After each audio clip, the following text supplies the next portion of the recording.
Boa tarde, pessoal. Sejam bem-vindos a um treinamento aqui da PHB. Hoje, para falar um tema que causa bastante controvérsia, bastantes dúvidas, que são os ganhos e perdas com sobrecarregamento de inversor. Então, hoje vamos tentar, esclarecer em que casos vale a pena, colocar a máxima potência possível de módulos no inversor, como que os ganhos e perdas variam dependendo o local onde a gente instala, a forma como a gente instala.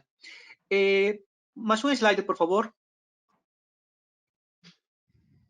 Então, para falar desse tema, hoje convidamos, sou eu, Roberto Valer, Centro de Treinamento da PHB Solar, Rogério Pereira, que é meu colega da engenharia da PHB Solar, e nosso convidado, Hans, não vou nem tentar pronunciar o sobrenome dele, que vou pagar mico, que ele é sócio-gerente da Solarice Treinamentos. Rogério, por favor, suas palavras. Boa tarde a todos, é um prazer participar desse webinar. Espero ajudar bastante nossos parceiros. Perfeito. Hans, se apresente, por favor.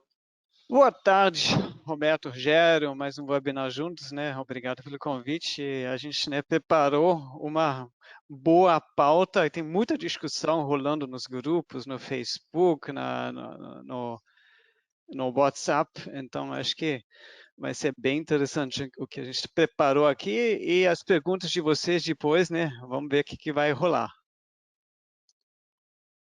Perfeito. Pessoal, lembrando que a gente tem dentro da aba deste programa do GoToWebinar, temos uma aba onde vocês podem fazer as perguntas. No final da apresentação, a gente vai escolher as perguntas mais interessantes, para responder ao vivo.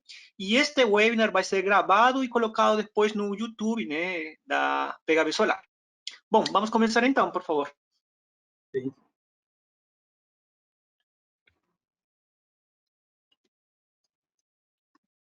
Mais um slide. Isso. Ok? Tá. Vamos começar então.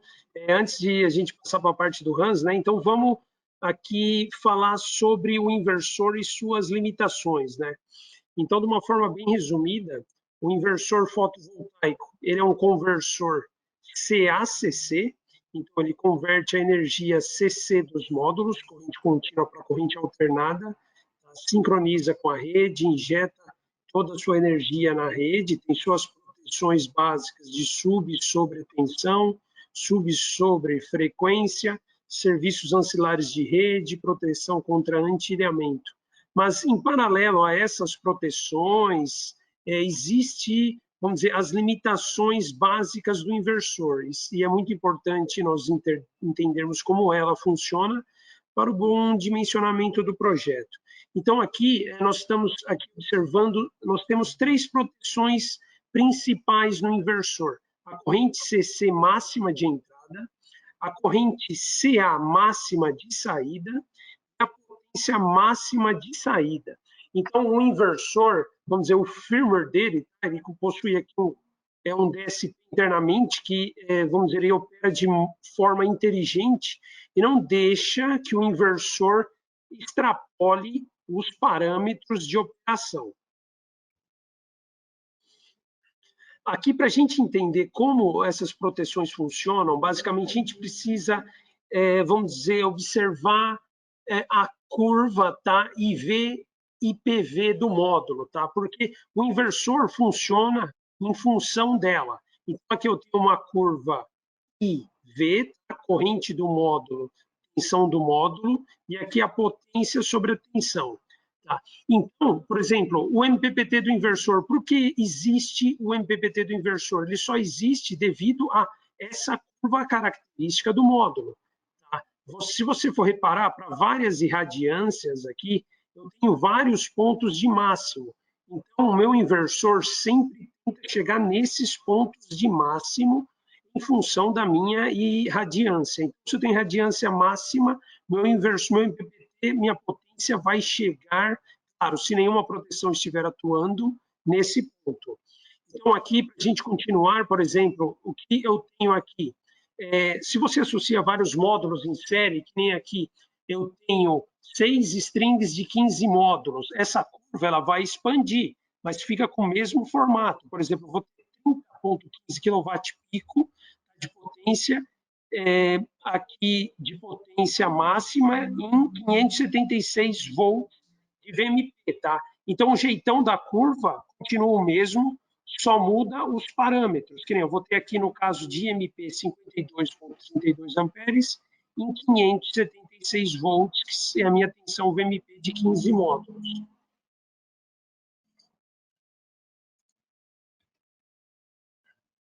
Então, explicando agora a primeira proteção do inversor. Desculpa, está um pouco lento aqui. Que seria isso aqui, limite corrente máxima de entrada. Como funciona essa proteção? Por exemplo, aqui nós temos um inversor de 25 kW com 2 MPPTs, ele tem 27 amperes em cada entrada. Okay? O que ocorre, por exemplo, se eu for tentar extrapolar essa corrente de 27 amperes? Então, aqui um caso prático.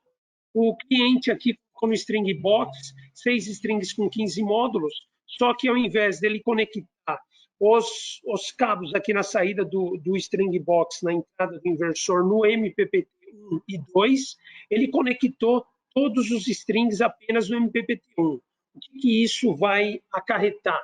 Quando o inversor partir, ok? Então, toda a corrente, toda a potência vai fluir aqui pelo MPPT 1. O que vai acontecer? O inversor ligou, vem aqui para o VOC, tá? E o MPPT entra em ação, começa a subir a potência e verifica se nenhum parâmetro foi extrapolado. Quando o inversor chegar a encontrar 27 amperes em sua entrada CC desse MPPT, o que ele vai fazer? Opa, o MPPT vai parar de aumentar a potência do inversor porque ele detectou aqui a corrente máxima de entrada. Então, nesse caso, você ligou errado todos os strings em apenas um MPPT, ele vai parar nesse ponto, tá? E o que ele vai fazer? Ele vai limitar aqui a potência mais ou menos uns 17 watts, tá? Então, ele trava aqui o funcionamento, não deixa que o inversor, vamos dizer, entre numa região que ele não opere corretamente. Em um caso prático aqui dessa proteção, seria, por exemplo, o inversor 13KTDT, que ele tem 2 strings mais assimétricos, e o que acontece? Uma entrada você entra com 2 strings, uma com um string apenas. Se você ligar, por exemplo, na saída do string box, 2 módulos na entrada de MPPT único, que é apenas 12,5 amperes, ele vai limitar essa corrente e não vai entregar toda a potência máxima. Então, vocês têm que se atentar bastante quanto a isso. Um outro limite bem importante seria a potência máxima de saída do inversor. E vai ser o tema praticamente que nós vamos abordar nesse webinar. Então, aqui, se eu coloco aqui 15 strings de 335 watts, teria aqui, claro, em condições STC, 30,15 kW disponíveis. Claro que com o aumento da temperatura essa potência vai reduzir, mas para efeito aqui de explicação, o inversor, então, quando eu ligo nessa condição da maneira correta na entrada, quando você liga o inversor, a tensão na entrada dele vem para o VOC, o MPPT entra em operação, começa a elevar a potência, só que quando o inversor chega em 25K, tá? De saída, o que ele vai fazer? Ele também vai parar de aumentar a potência, que ele já chegou em seu valor limite. Então, se você acompanhar o gráfico de geração, você vai ver que vai ocorrer um ceifamento aqui da energia, a potência de saída vai ser ceifada, e essa energia, vamos dizer, se eu continuasse aqui no gráfico, ela vai ser perdida, tá?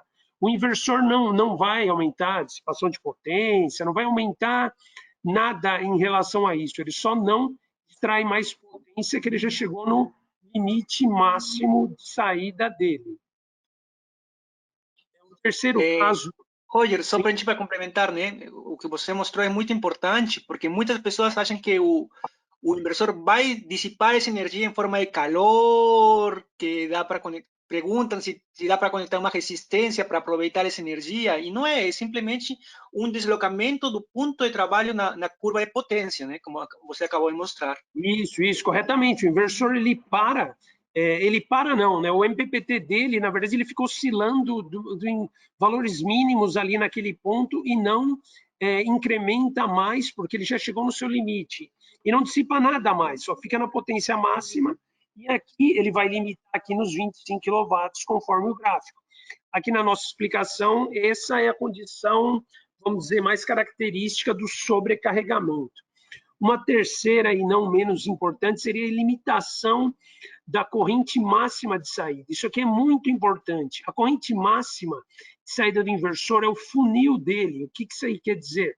Essa corrente, vamos dizer, ela determina quanto, vamos dizer, que eu consigo injetar na rede. Vamos citar alguns exemplos. Um inversor de 60 kW, tá? E com 12 strings, com 17 módulos. Então, esse inversor possui corrente máxima, tá, na saída de 96 amperes. Então, seguindo a mesma lógica, quando o inversor detecta que a corrente chegou aos 96 amperes, ele também para, vamos dizer, o MPPT para, entre aspas, ele ou reduz a potência de saída para manter os 96 amperes, ou vamos dizer, ou ele, se ele estiver subindo numa ligada, ele para aqui nesse ponto. Então, vamos dizer que nosso inversor, tá? A rede está 220 volts, o inversor ligou, 220 fase neutro, ele vem aqui para o VOC, 797 volts, ele começa a incrementar. Quando ele chega aqui nesse ponto, tá? Qual é esse ponto aqui? O inversor de 60K, na verdade, em 220, ele consegue entregar uma potência maior, que seria 220 vezes 96 vezes 3. Ele consegue entregar 63,36 kW na saída. Então, aqui, ele vai chegar aqui, chegou em 96, ele vai parar. Então, ele consegue, vamos dizer, injetar uma potência, vamos dizer, maior que o do datasheet, que seria os 60 kW. Agora, vamos dizer aqui que a minha rede, ocorre uma redução da minha rede para 177 volts, no limite do subtensão. O que o inversor vai fazer? Se a minha rede caiu, eu não vou conseguir manter a mesma potência de 63K, porque minha corrente vai limitar em 96 amperes. Então, o que ocorre? O inversor, se minha rede cair, ele reduz aqui a potência, vem descendo aqui no MPPT, e para nesse ponto aqui, quando eu tenho 50,97 kW de saída, tá? 177 vezes 96 vezes 3. Então, o inversor, vocês podem reparar que ele não opera em condições que ele possa ser danificado. Então, se a minha rede pegar e de repente voltar e subir para 220, eu vou voltar aqui para os 63,36 kW. Tá? Agora, quanto a essa lógica aqui, todos os nossos inversores têm essa lógica de corrente vezes a tensão, vezes o número de fases, menos o inversor de 75 kW. Tá? Apenas o inversor de 75 kW tem uma lógica diferente. Ele não injeta 133 amperes em 220, ele tem a potência fixa em 75 em todo o range de rede, tá? Claro, até chegar a 133 amperes. Um outro exemplo aqui bem claro da importância da corrente máxima de saída do inversor é que vamos pegar aqui um inversor de mercado de 8,2 kW. A corrente dele, ele fala no datasheet que o máximo é 35,7. Então, 220 eu não vou ter 8,2. Então, isso aí foi um inversor projetado para rede 230. Então, 220 eu só vou entregar 7,85 kW, diferente do nosso inversor de 8,5 kW, 8.500, que tem 42,5 amperes aqui. Ele, ao contrário desses inversores de mercado, ele entrega em 220, 9.350 watts. Então, é um ganho, vamos dizer, na sua potência de saída e isso permite que eu sobrecarregue muito mais esse inversor. Então, agora eu espero tenha esclarecido um pouco as limitações do inversor, e agora eu vou deixar com o Hans.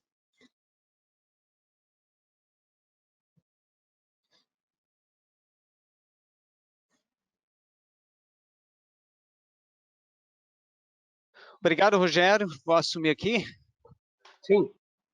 Então, um pouco sobre a Solarize Treinamentos, algumas palavras, né? A gente sempre foi pioneiro igual o PHB, temos isso em comum, então já começamos a trabalhar com energia solar quando ninguém falava disso ainda. A gente tem uma atuação social forte e estamos até num projeto juntos agora para instalar um sistema aqui na favela do Vidigal, numa ONG, junto com o Fórum GD Sudeste, que vai acontecer agora em junho com o organizador FRG. Conseguimos um autorreconhecimento que deu, né, matéria para vários programas de TV que foram até nos visitar no nosso laboratório, e nós criamos um laboratório dentro da Universidade Veiga de Almeida para os cursos presenciais. Neste momento, a gente tem com muito cuidado um curso de instalador. Próximo sábado tem um curso, e atualmente, claro, com máscaras, mas eu não vou pintar máscaras agora nessa foto aqui. Então, atualmente com uma turma reduzida pela metade, com programação um pouco diferente para não correr riscos. E com isso, viramos referência em capacitação desde 2008. A gente entrega conhecimento, isso é importante. E parte do conhecimento está grátis no site, por exemplo, o Manual de Energia Solar, o webinar que vocês estão visitando. E a gente oferece cursos também, pagos, claro, porque a gente também precisa pagar contas. São cursos iniciais para quem quer começar a atuar no mercado fotovoltaico. Tem muitos cursos avançados com tecnologia muito interessante para especialização. Tem cursos gerenciais para ganhar mais dinheiro, perder menos dinheiro para o mercado e abrir mais modelos de negócio. E também videoaulas sobre software que estão fazendo um grande sucesso, porque é muito mais prático ensinar software por videoaula, porque cada um repete no seu próprio ritmo, consegue investigar outros pontos antes de continuar, então funciona muitíssimo bem. E todos os instrutores aqui sabem muito bem o que eles ensinam, né? Cada um é especialista na sua área, faz isso no dia a dia, então você consegue realmente tirar todas as suas dúvidas, porque o outro lado sabe de que está tratando, de que está falando, né? Por exemplo, planejamento de operação de usinas fotovoltaicas. O instrutor Valdemir, ele é o responsável por 1,5 gigawatt de usinas, a operação e manutenção de 1,5 gigawatt. Então, é muita carga aqui, é muito conhecimento. Nós somos o parceiro oficial do software PVSol aqui no Brasil, e eu vou usar esse software agora, mostrar para você. A gente faz promoção de vendas e treinamento e suporte também. Vamos lá, vamos para o tema hoje. O que é sobrecarregamento? Sobrecarregamento ocorre quando a potência do arranjo fotovoltaico é superior à do inversor. Eu coloco mais módulos do que a potência do inversor, do que a potência nominal do inversor. Tem um fator de dimensionamento, eu uso essa fórmula, FDI é igual à potência do arranjo dividido pela potência do inversor, sempre potência nominal. Cuidado, porque o mesmo fator de dimensionamento em algumas fontes é utilizado de forma inversa, o inversor dividido por arranjo. Então, antes de falar com alguém, você tem que ter certeza como ele define essa fórmula. Do jeito que ela está definida, né, tudo que está acima de 100% significa sobrecarregamento. Então, a potência dos módulos é maior do que o inversor. Às vezes, a gente faz um sistema com menos potência fotovoltaica do que do inversor. Normalmente, isso ocorre porque não existe um inversor mais adequado para a situação. E a gente sofre, o sistema sofre depois com baixa eficiência, tem uma certa perda de eficiência na realidade. O normal é um sobrecarregamento e bem conservador em sobrecarregamento de até 120%. Nessa faixa ocorrem perdas desprezíveis.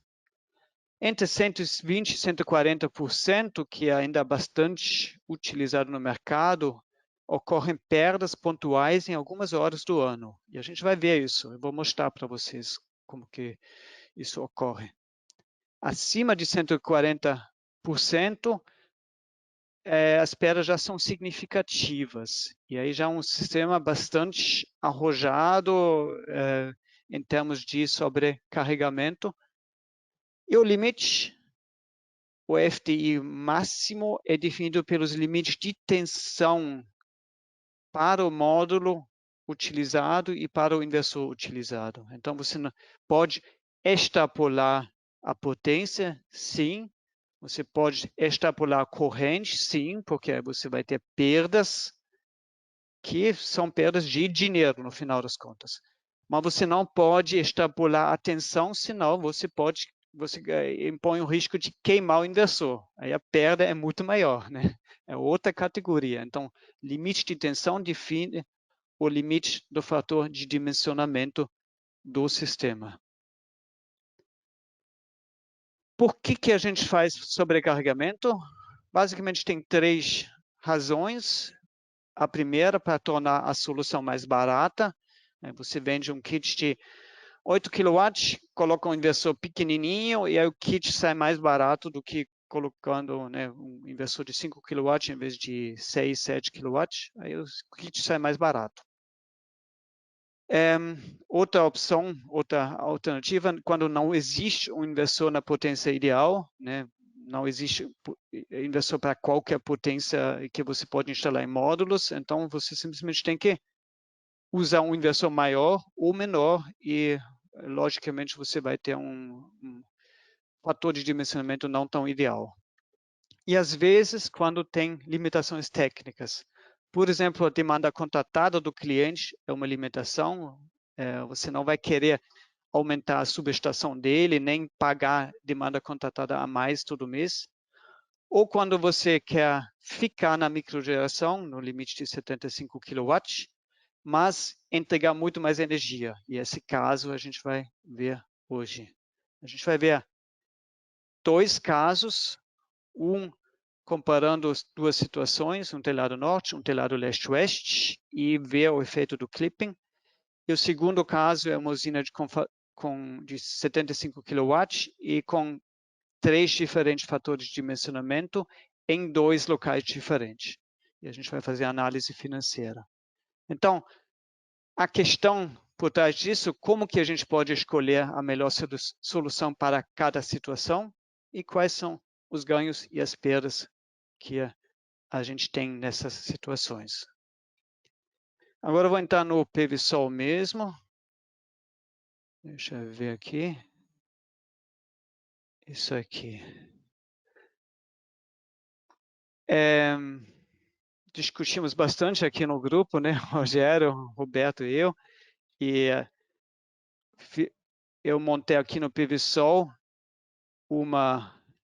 um exemplo para ver os efeitos. Um exemplo que tem uma instalação num telhado leste-oeste, distribuindo 10 módulos em cada face, e um telhado com todos os módulos virados para norte, para ver como que o efeito de clipping ocorre. Em cada caso, nós temos 8 kW pico de módulos instalados, 20 módulos. Então, aqui 4 mais 4, aqui 8 kW pico, e cada sistema conectado a um inversor de 5 kW pico. Isso dá um fator de dimensionamento de 160%. Vou fechar aqui. Vamos chegar aos resultados. Já calculei isso. Vou mostrar aqui os efeitos nos resultados. Primeiro, vamos tentar entender como que o clipping ocorre dentro do sistema fotovoltaico. Eu entro aqui no editor de diagrama. Aqui já aparece um dia 4 de janeiro, que tem bastante sol. Usei dados climáticos de Porto Alegre. A curva amarela, espero que vocês conseguem ver, mostra a irradiação, né? Começa cedo de manhã, 5 horas, começa o sol nascer. No pico, ele passa um pouquinho de 1000 watts por metro quadrado, então céu bem aberto, e o dia inteiro temos sol aqui em cima dos módulos. Inversor 1 é um inversor que trabalha no telhado norte. Ele começa realmente a gerar energia aqui às 6 horas. Aqui embaixo à esquerda aparecem as coordenadas, né? Aparece o horário e potência. Antes das 6 horas, o Sol está por trás. O Sol nasce mais na faixa sul, por isso o telhado norte não pega o Sol bem cedo de manhã. Então, ele começa a gerar energia e a partir de 10 horas, a geração entra em estagnação porque ele chegou no limite de 5.000 watts. Então, aqui ocorre o clipping, os módulos iam gerar mais energia na mesma curva da irradiação, só que o inversor não consegue digerir, não consegue repassar essa energia, então ele simplesmente trava aqui e deixa passar o máximo dele. A curva cinza aqui, ela mostra o telhado leste-oeste.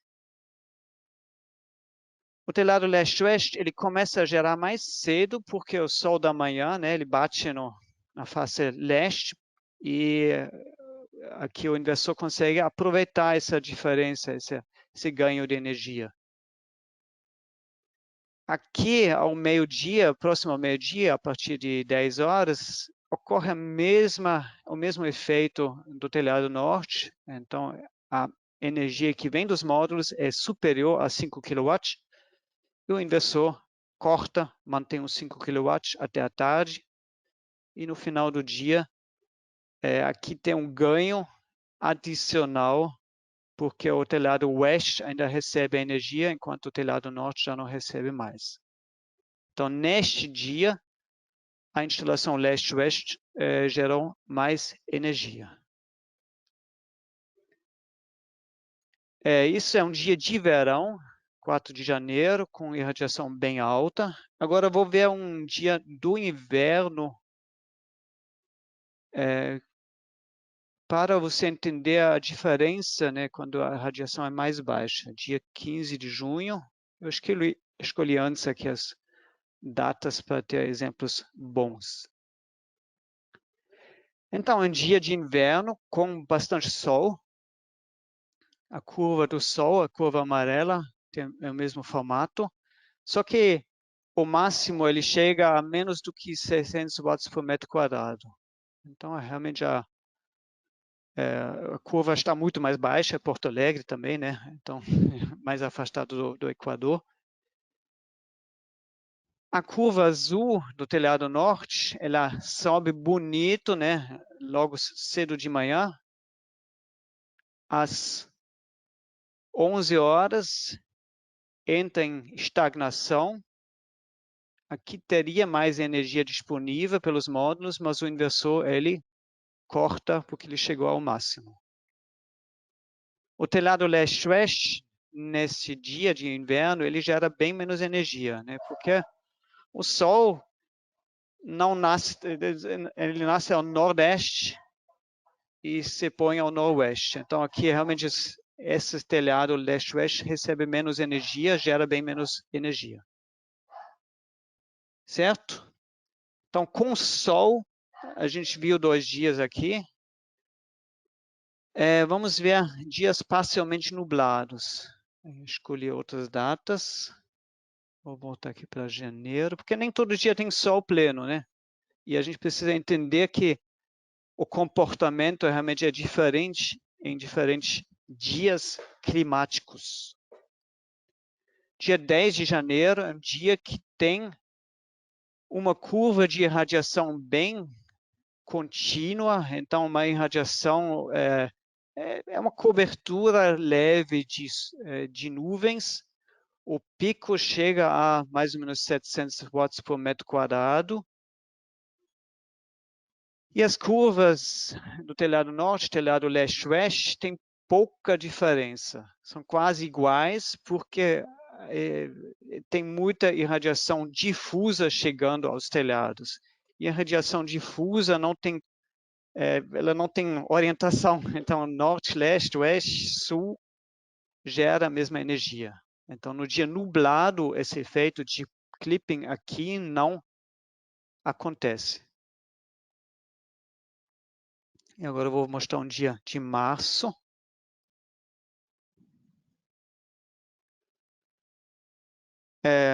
Março, né? Outono. Um dia também com um céu parcialmente nublado. A irradiação chega a 500 watts por metro quadrado. Meio sol, digamos assim, metade de 1000 watts por metro quadrado. E as curvas de geração são similares também, sendo que a face norte ela recebe mais energia do que a face leste-oeste, porque a gente já saiu um pouco do verão, então o sol passa mais pelo norte do que pelo leste-oeste. Eu estou mostrando isso porque eu vejo muito que os profissionais, né, eles olham muito para o dia de sol pleno. No sol pleno nós temos clipping, sim. No dia nublado não tem clipping em geral. Então, os efeitos são diferentes. A gente não pode olhar somente para o dia perfeito, a gente tem que olhar ao longo do ano o que acontece.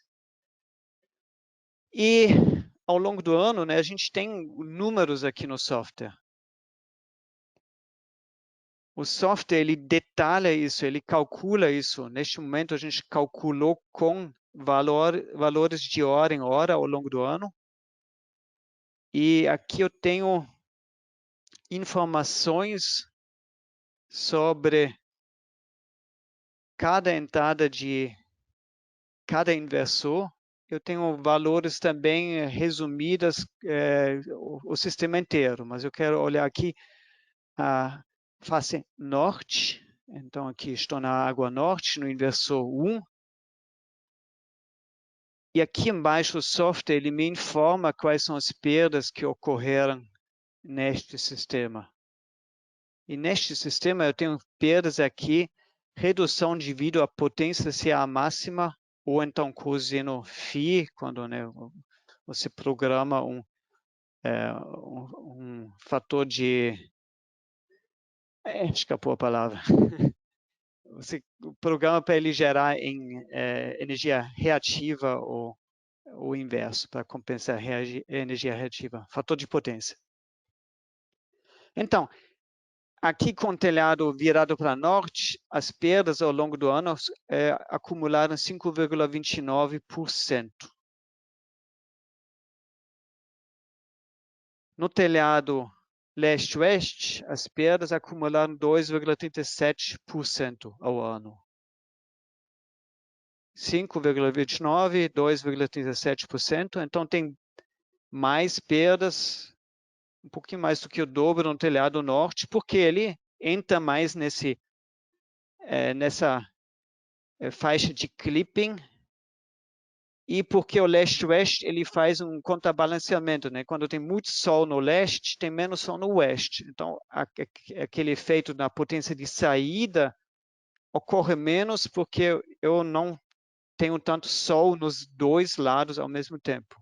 Então, eu consigo aproveitar melhor o meu inversor neste caso.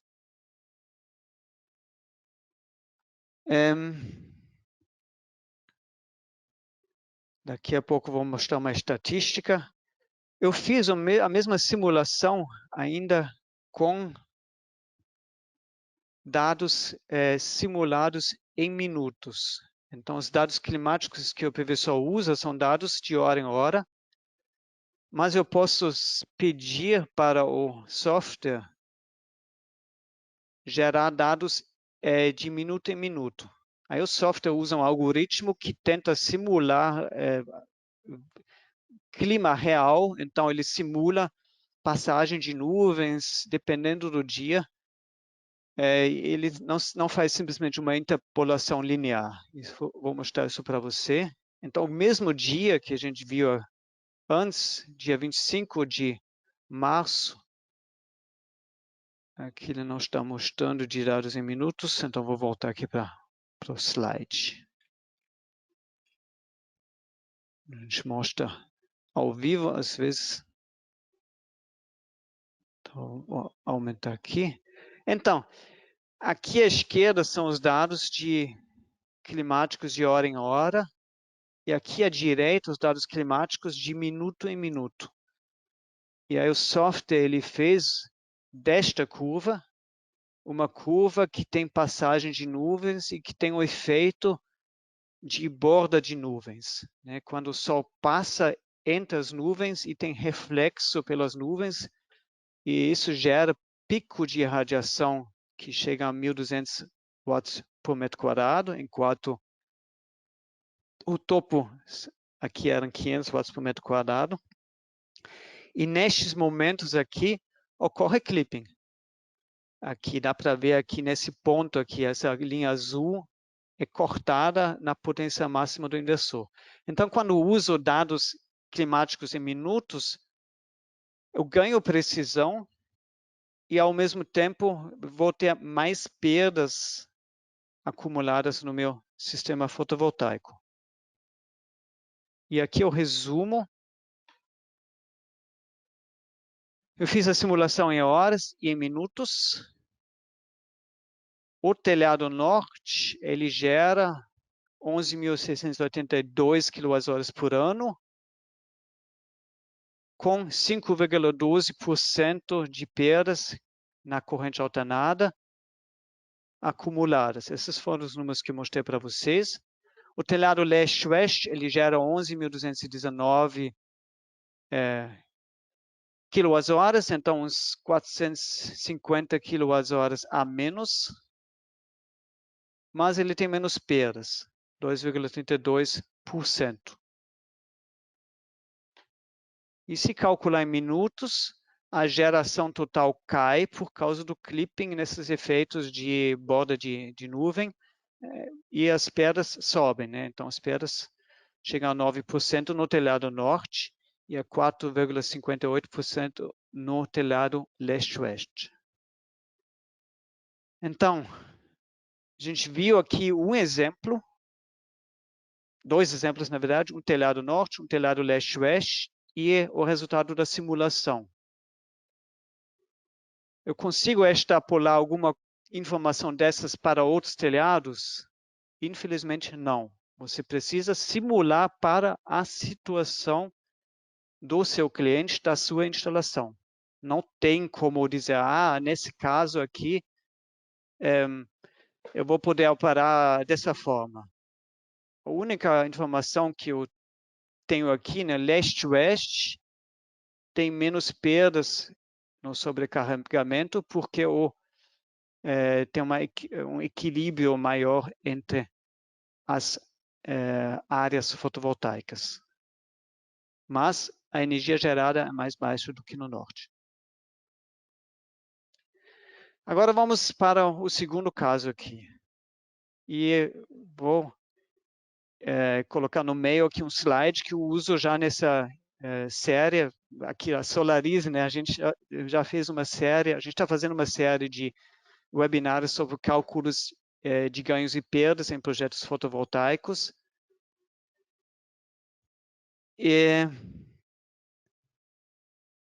o que eu sempre friso esse ponto aqui que eu vou mostrar agora para vocês. Então, para calcular ganhos e perdas, eu preciso modelar um sistema fotovoltaico, aquele sistema que vai ser instalado. Esse modelo no software, ele traz como resultado um cálculo de ganhos e perdas e uma geração energética. A geração energética, para nós que pensamos muito em quilowatts-horas, é bonita, mas o cliente normalmente se interessa pelo resultado financeiro. Então, aqui preciso aplicar a tarifa para que o cliente consiga tomar a sua decisão, dizer, quero, não quero, será que você consegue melhorar o sistema? E aí, se quiser melhorar o sistema, então você vai ter que entrar numa roda aqui de otimização para melhorar a geração energética e verificar o resultado financeiro. Então, aqui a gente fala de quilowatt-horas e aqui a gente fala de reais. É muito importante você estar bem ciente disso. O cliente final, ele não se interessa por perdas, por clipping no meio do caminho. Ele quer reais, ele quer lucro, ele quer reduzir o custo com a energia. Então, isso aqui é questão interna sua, resolva o problema dele, que é dinheiro. E agora apliquei essas regras no segundo caso.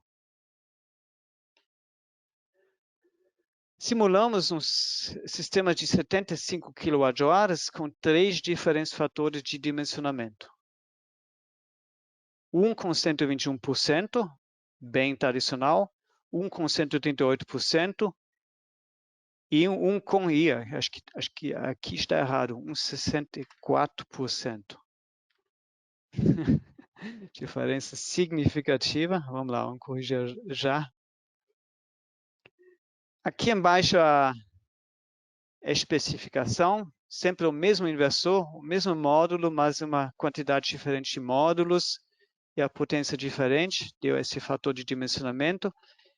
E o valor turnkey do projeto estimado a partir de valores da própria PHB e fatores que a gente pegou lá do estudo da Greener, estudo de mercado. E aqui nesses 3 valores, né, o valor do inversor ficou igual, mas o valor dos módulos e de cabeamento de outros componentes, claro que aumenta.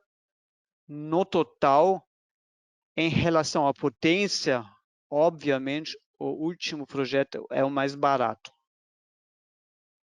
E a grande questão, vale a pena fazer isso? É interessante financeiramente ou não? E a gente fez a simulação para São Paulo e Salvador, que, né, cada um sabe aqui, tem um clima muito diferente.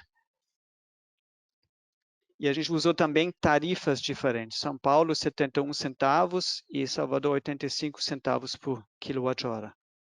É o limite da tarifa grupo B, né? A gente está na microgeração aqui. Então, aqui o resultado, comparação para São Paulo, os diferentes fatores de dimensionamento e a energia gerada. Quilowatt-horas por ano. Claro que quanto mais módulos eu conecto, mais energia eu vou gerar, óbvio, né? Não estou aqui entrando numa faixa onde eu gero menos energia com mais módulos. Neste sistema, eu calculei a taxa interna de retorno. Taxa interna de retorno, para quem não conhece matemática financeira, ela representa o lucro que o sistema fotovoltaico oferece ao cliente por ano em relação ao dinheiro investido. Então, se você pega uma aplicação CDB no banco, quanto que uma aplicação CDB te traz por ano? 6%, alguma coisa nessa faixa. Uma aplicação melhor, você consegue talvez 8%, 9% ao ano. Esse cálculo aqui chegou a 22%, 21%. Então, uma aplicação financeira muito melhor do que aplicações no banco. E esse aqui é o critério de decisão do diretor financeiro, diretor administrativo do seu cliente, da sua empresa. Então, isso aqui representa o retorno financeiro do sistema fotovoltaico. Então, o que nós estamos vendo aqui, que o segundo sistema tem um melhor retorno financeiro, o terceiro tem uma leve queda. Agora, se essa diferença é significativa ou não, quem decide é o seu cliente, é o diretor financeiro. As perdas em corrente alternada, aqui tudo simulado em valores de minutos, valores climáticos de minutos, aumentam muito, né? 1,41% no primeiro sistema, 3,67% no segundo e 8,37% no terceiro sistema. Bem significativo. Como é que pode ser uma decisão? Qual o melhor sistema? Uma decisão é qual a sua meta de geração. Quanto que você quer gerar de energia? Se você quer gerar o máximo de energia possível, aí provavelmente vai ser o último sistema que vai ser instalado. Se o cliente quiser o melhor retorno de investimento, aí o segundo sistema vai ser mais interessante para ele. Então, esses são os critérios. As perdas são informações técnicas no meio do caminho. E o PR, Performance Ratio, que inclui as perdas, também é um termo técnico que não é importante para o cliente final. Fiz a mesma simulação para Salvador. Em Salvador, olha aqui, ó, primeiro sistema voltando para São Paulo, 116 megawatt-horas, o terceiro 147 megawatt-horas. Em Salvador, o primeiro sistema já igual, né? Esse sistema com os mesmos módulos daqui já era 147 megawatt-horas e o último 181 megawatt-horas. Em termos financeiros, em Salvador, o primeiro sistema gera um retorno financeiro melhor. Por quê? Porque aqui eu tenho muito mais sol, então no segundo sistema aqui eu já tenho mais perdas por clipping. E no terceiro sistema são 10,85% de perdas. 10% de perdas ao longo do ano. É muita coisa, mas se eu quiser gerar o máximo de energia e não sair do inversor de 75 kW, então pode ser que esse sistema seja mais interessante. Vamos resumir. Como que a gente procede para definir o melhor sistema fotovoltaico em relação, né, ao que a gente está falando hoje de sobrecarregamento? Primeiro, qual a meta de geração anual? Segundo, qual a limitação técnica? A potência máxima, o espaço disponível, quais são as metas que eu tenho? Nós simulamos um sistema de 75 kW para Salvador e São Paulo, porque 75 kW é o limite da microgeração. Na microgeração, você tem um procedimento técnico muito mais simples do que na minigeração. E o cliente ele pode ficar na tarifa grupo B ou voltar na tarifa grupo B se ele estiver na faixa de optante grupo B. Então, ele pode aproveitar uma tarifação melhor se ele tiver microgeração e não minigeração. Por isso que é muito interessante olhar um sistema de 75 kW com bastante sobrecarregamento. Então, aqui a gente teria um fator potência máxima do cliente que pode indicar um sobrecarregamento forte. E terceiro, qual o retorno mínimo aceito pelo investidor, né? Os números aqui são maravilhosos, mas em outros casos eles não são tão maravilhosos assim. Depende muito das condições. Então, pode ser que certos casos são excluídos porque o cliente diz, não me interessa. Esse retorno é fraco para mim. Então, a partir da análise, você faz um projeto preliminar, você tem que identificar as opções de equipamento, de configurações, aí faz uma pesquisa, o que pode ser feito e o que pode ser configurado com o equipamento que você tem disponível. Né? Nessa combinação de módulo e inversor, o máximo permitido são 164%. Mais do que isso, você não consegue com os módulos e inversor de 75 da PHB. Então, você monta a variante do projeto e simula a geração energética com retorno financeiro. Aí usa uma ferramenta confiável que faz a simulação de forma detalhada. Essa simulação é a base para a tomada de decisão e os dados têm que ser sólidos, né? Senão não adianta você calcular usando uma plataforma que não entra nos detalhes. Ela não vai te dar os dados que você precisa para tomar a decisão. Certo? Então, a gente não chegou à conclusão de dizer qual o fator de dimensionamento ideal, porque isso é um resultado de uma simulação. Um resultado de uma simulação de diferente variante.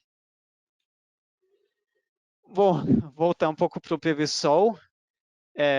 A gente trabalha com PVSol porque a gente considera esse software o mais indicado para geração distribuída e porque ele fornece para você todas essas informações que você precisa. Ele permite para você fazer todas essas configurações do jeito que você acha melhor sendo projetista. Então, vocês viram, né, aqui os gráficos, tudo é possível calcular dentro do PVSol e os resultados são bem interessantes, bem importantes. Ele tem uma versão grátis no site, 30 dias. Nós temos cursos online que estão sendo um grande sucesso. O curso introdutório é para conhecer o software. Ele tem uma contribuição solidária de apenas R$50 que a gente repassa para instituições sociais. Nós temos um grupo no Facebook com 3.300 membros, de uma discussão aberta, transparente, sobre qualquer questão que acontece aqui. E agora vem o melhor.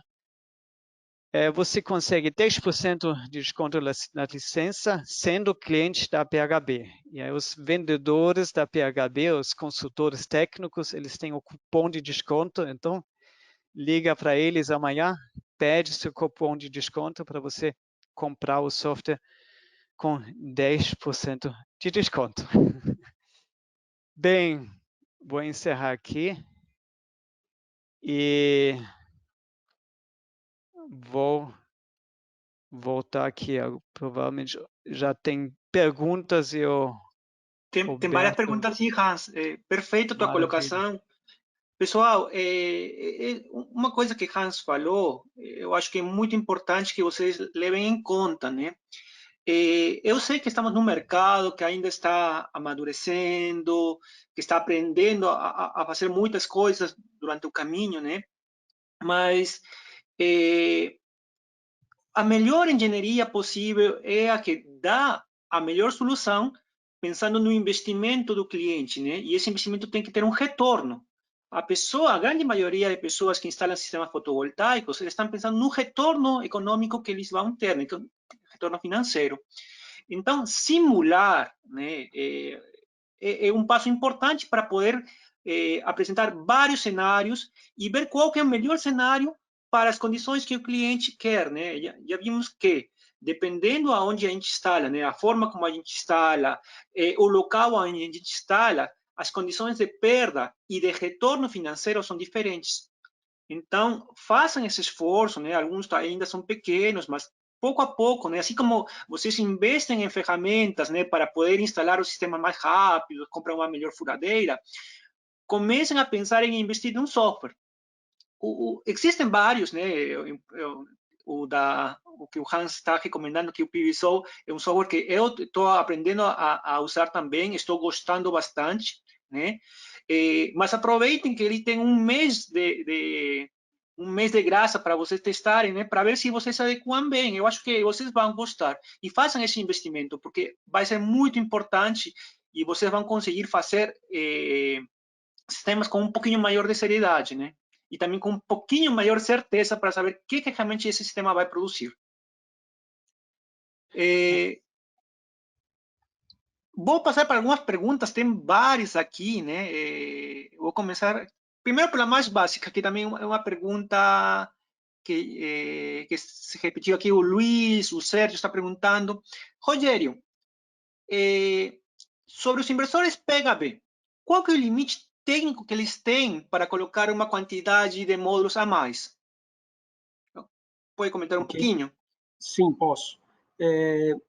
Ali a gente observou a explicação do Hans, né? Sempre tem que ter um bom senso em relação ao sobrecarregamento dos inversores, mas o limite, vamos dizer, para você colocar a relação de potência de entrada, potência de saída, vamos dizer, você pode colocar 200%, tá, de potência de entrada em relação à saída, 2 vezes a potência de saída. Então, o inversor de 5K, você poderia colocar até 10 kW pico na entrada. Mas, claro, sempre levando em consideração, tá, as perdas por sobrecarregamento. Tá? Esse é o valor máximo que a gente pode te passar. E nunca extrapolando a tensão máxima de entrada. Porque, como o Hans falou, citou também, a tensão máxima de entrada, eu não tenho controle. Se você extrapolar a tensão máxima de entrada, nessa condição o inversor vai pifar. Beleza. Vou mostrar aqui rapidinho essa questão da configuração dentro do software.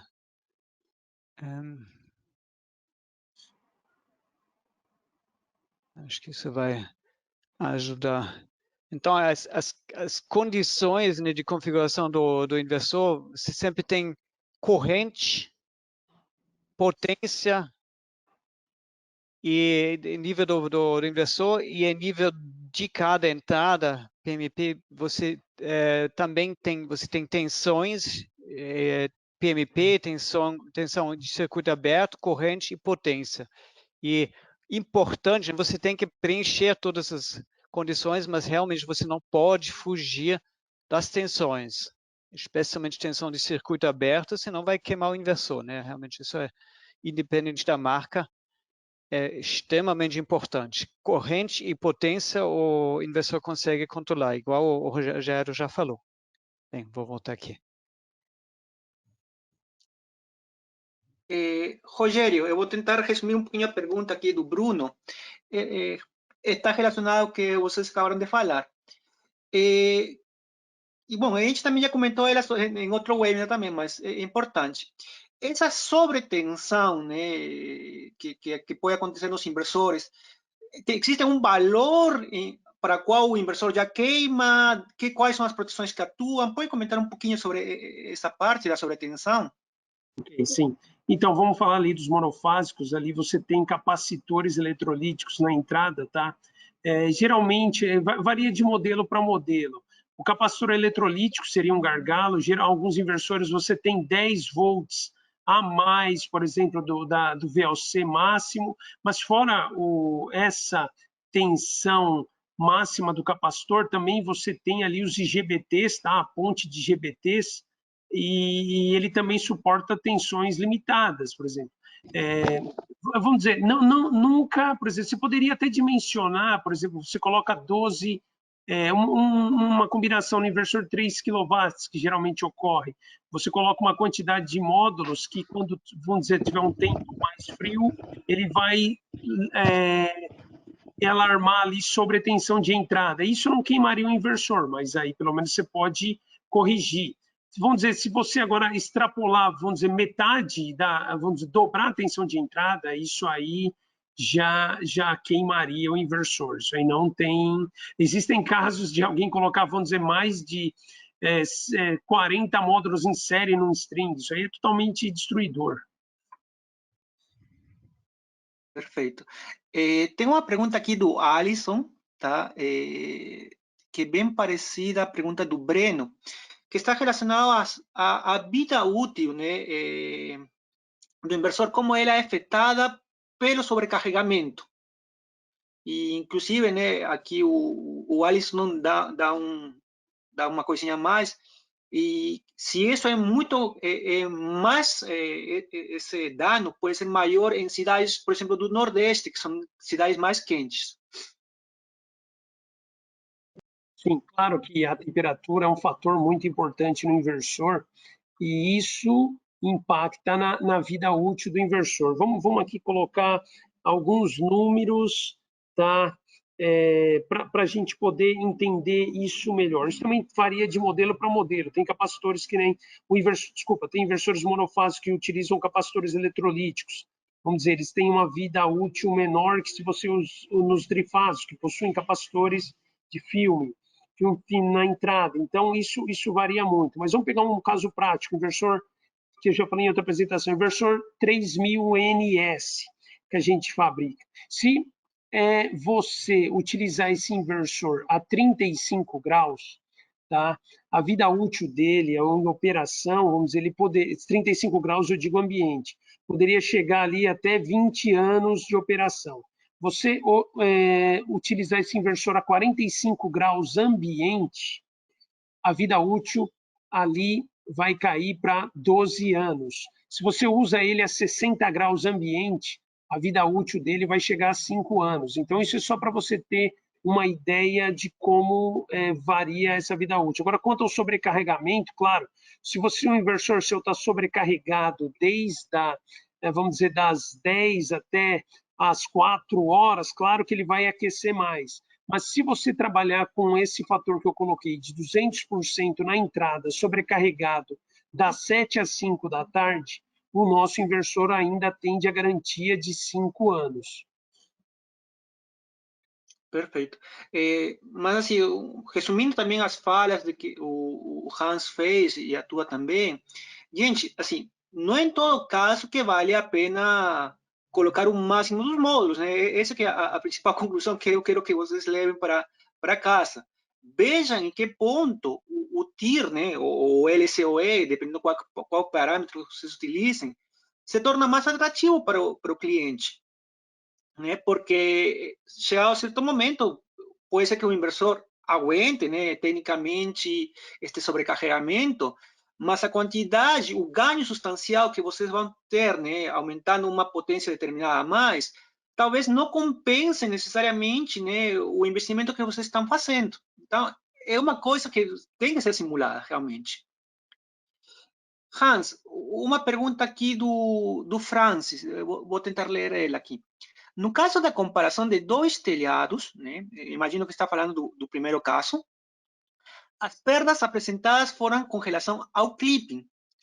Porém, qual foi a relação global entre a perda e produção?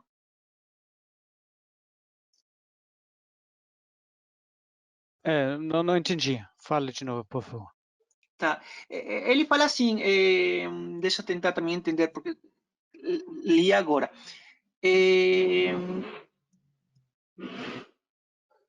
As perdas foram relacionadas... Ele está falando justamente, né, a comparação entre o que você conseguiu produzir em relação às perdas. Eu acho que se você mostrar a primeira tabela, né, que você mostrou, acho que dá para entender muito bem essa pergunta. Então, essas perdas aqui, o percentual em relação à energia que entra no sistema. Então, esse 5,12%,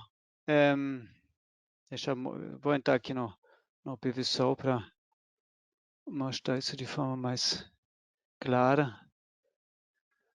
A gente fez outros, já falei, outros webinars que falam muito sobre onde ocorrem as perdas e como isso é calculado. Então, entra lá no nosso site para ver esses webinars, porque a gente detalha isso de passo a passo. Vou resumir aqui. No plano horizontal chega uma certa irradiação e ela precisa ser calculada para o plano dos módulos. Então, aí, no plano dos módulos, chega uma certa irradiação e agora é aplicada a perda devido à eficiência dos módulos, né? O módulo tem uma eficiência em torno de 20%, então a grande parte da energia se perde aqui. E depois são aplicadas as outras perdas aqui em relação à energia que entrou aqui no sistema fotovoltaico. Então, tem perdas no módulo, tem perdas no inversor, ainda no MPPT, tem perdas na inversão propriamente dita, eficiência do inversor. Então, tem vários passos aqui de perdas que são acumuladas. Então, esse percentual é sempre em relação à energia que chega aqui no nosso sistema. Então, isso sempre Por isso também, o que é frequente, né, a gente ouvir, se eu tenho um telhado leste-oeste, quantas perdas eu tenho? Esse pensamento está errado, né? Se eu tenho um telhado norte, eu tenho uma certa irradiação que chega e a partir dessa irradiação eu calculo as perdas. Se eu tenho um lado leste, eu tenho uma certa irradiação que chega e eu calculo a partir dessa irradiação. Não faz sentido você comparar telhado leste com telhado norte, porque numa casa você tem norte, na outra casa você tem leste. Então, são duas situações diferentes. Se você tem norte, você usa norte. Se você tem leste, você usa leste.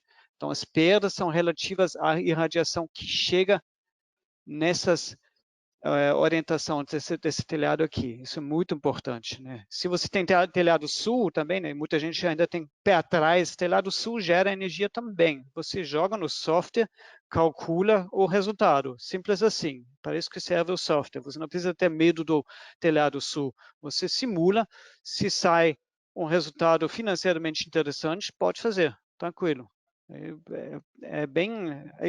O software te ajuda a reduzir as discussões cabeça quente entre os engenheiros, porque ele reduz tudo isso a valores. E pronto, a decisão interessante, deu um retorno interessante, então vamos fazer. É muito mais fácil do que pensar sobre as perdas no meio do caminho. Qual o resultado? Essa é a pergunta. Espero que tenha sido claro. Hans, tem uma pergunta aqui do Luiz, do Jaime, deixa eu ver quem mais perguntou uma coisa parecida. O Ricardo Nascimento, ele está perguntando os custos do software e se as atualizações são gratuitas. O software ele tem um valor de tabela, 1.295 euros. Né? A gente não faz revenda, a venda é feita pela desenvolvedora na Alemanha e com desconto aí do parceiro PHB cai para 1.165 euros, que corresponde mais ou menos a R$7.400 pela cotação atual. É o valor de uma ferramenta profissional. Realmente não é fácil, mas é igual, né? Terrômetro, você tem que investir para poder trabalhar bem. Essa licença é vitalícia e então você pode usar ad infinitum, mesmo tocando de computador. Ela inclui 6 meses de atualizações, tanto do software quanto do banco de dados. Depois de 6 meses, você decide se você quer continuar numa versão congelada do software ou se você paga uma anuidade para ficar atualizado, ou deixa 1, 2 anos congelado e depois paga um update sem comprar o software novo. Então tem as diferentes opções, está tudo no site pvsol.com.br, ali você encontra todas as informações. Perfeito. Hans, aqui uma pergunta do Luiz. Ele está perguntando, bom, acho que pode ser tanto para o Hans como para o Rogério. Qual que seria o efeito do sobrecarregamento, né? Dependendo da latitude do local, né? Acho que o exemplo de Salvador com São Paulo poderia mostrar um pouquinho isso. Bem, bom, desculpe. Então, aqui a gente tem mais diferença em irradiação entre São Paulo e Salvador, né? Do que e também tem temperatura, né? E temperatura também, que contrabalança um pouco a irradiação. A latitude, acho que a latitude, por isso que eu escolhi aqui Porto Alegre, teve uma razão para esse. Em Porto Alegre, né, o sol no verão ele faz um percurso maior e sobe menos. Então essa diferença de perdas com sobrecarregamento entre leste-oeste e norte em Porto Alegre é menor do que em latitudes menores. Quando você chega mais perto do Equador, né, o ângulo do Sol entre nascer do sol e pôr do sol é menor, o sol passa mais por cima e a diferença entre as duas situações fica menos significativa. Perfeito. Tem algumas perguntas que não estão tão relacionadas ao webinar, né? Eu vou pedir para depois, quem tiver meu contato por e-mail, me manda a pergunta, eu tento responder, né? Com mais calma, porque senão a gente vai alongar muito este webinar que já passou um pouquinho da hora, mas não tem problema nenhum. Bom, pessoal, eu quero agradecer todo mundo que está participando, né, desse treinamento. Esperamos, né, que, apesar de não ter chegado a uma conclusão, né, total, pelo menos as simulações que o Hans preparou, né, e a explicação do Rogério tem ajudado para vocês entenderem um pouquinho mais o tema.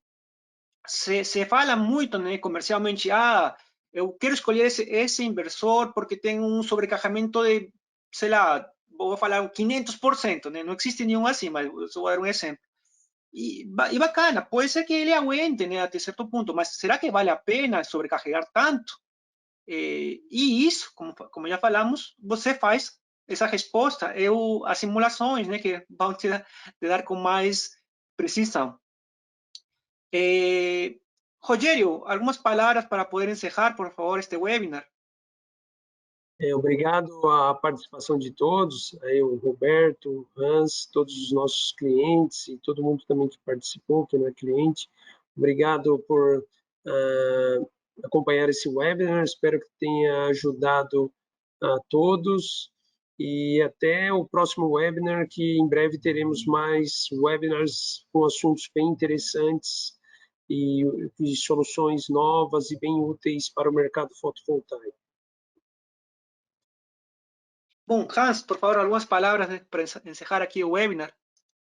Perfeito. Então, obrigado pelo convite. Foi bem interessante, inclusive as nossas discussões aqui na equipe antes, né? A gente sempre aprende aí debatendo essas questões. E estamos juntos aqui na Solarize, na PHB, né? A gente sempre transmite informações adicionais a vocês para você se desenvolver melhor profissionalmente. E aí pode entrar no nosso site, no nosso YouTube para pegar mais informações. Pode entrar no da PHB, né, que já fizemos outros webinários juntos sobre otimizador de potência. E vamos lá, vamos aumentar o conhecimento no mercado para melhorar a qualidade dos projetos e melhorar o rendimento dos nossos clientes, né? É isso que a gente foca. Então, muito obrigado pela atenção, muito obrigado pelo convite.